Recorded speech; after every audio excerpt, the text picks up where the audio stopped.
Tahukah kalian, kisah mengharukan ayah dan anak berebut jihad di Perang Badar? Imam Abu Laits menceritakan kisah ini dalam kitab Tanbihul Ghafilin. Untuk diketahui, Perang Badar Al-Kubra merupakan perang paling bersejarah yang menentukan masa depan Islam. Perang ini terjadi pada 17 Ramadan 2 Hijriyah, tanggal 13 Maret tahun 624 Masehi, dan dikenal sebagai perang ideologi bertemunya dua kekuatan yaitu pasukan Muslim yang dipimpin langsung Rasulullah Shallallahu Alaihi Wasallam dan pasukan kafir Quraisy yang berjumlah 1000 orang.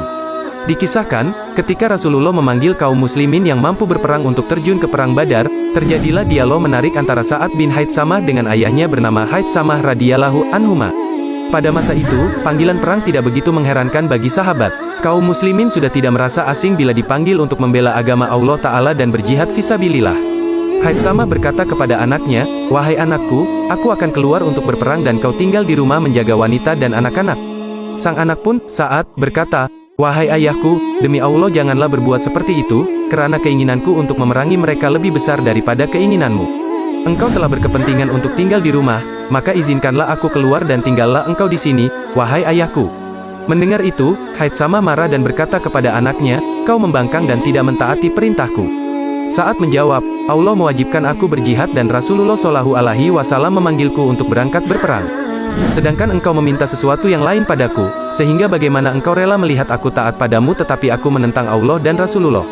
Maka Haitsamah berkata, "Wahai anakku, apabila ada antara kita harus ada yang berangkat satu orang baik kau maupun aku, maka dahulukan aku untuk berangkat." Saat menjawab, "Demi Allah wahai ayahku, kalau bukan masalah surga, maka aku akan mendahulukanmu." Haitsamah tidak rela kecuali melalui undian antara dia dan anaknya sehingga terasa lebih adil. Hasil undian menunjukkan bahwa Sa'adlah yang harus turun ke medan perang. Dia pun turun ke Perang Badar dan mati syahid. Mendengar kematian putranya, Haitsamah berangkat menuju medan pertempuran. Awalnya Rasulullah tidak mengizinkannya, namun, setelah Haitsamah berkata sambil menangis akhirnya Rasulullah Shallallahu Alaihi Wasallam mengizinkannya. "Wahai Rasulullah, aku sekali terjun dalam Perang Badar, lantaran inginnya aku harus mengadakan undian dengan anakku. Tetapi itu dimenangkannya sehingga dia yang mendapat mati syahid. Kemarin aku bermimpi di mana di dalamnya anakku itu berkata kepadaku, 'Engkau harus menemani kami di surga,' dan aku telah menerima janji Allah. Wahai Rasulullah, demi Allah aku rindu untuk menemaninya di surga. Usiaku sudah lanjut dan aku ingin berjumpa dengan Tuhanku."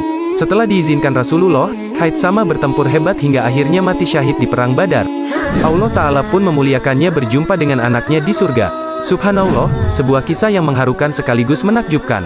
Keinginan ayah dan anak untuk berjihad di medan perang menemani Rasulullah Shallallahu Alaihi Wasallam mendapat keridhaan Allah dengan balasan surga. Semoga kita termasuk golongan orang-orang yang berjihad di jalan Allah. Amin amin ya rabbal alamin.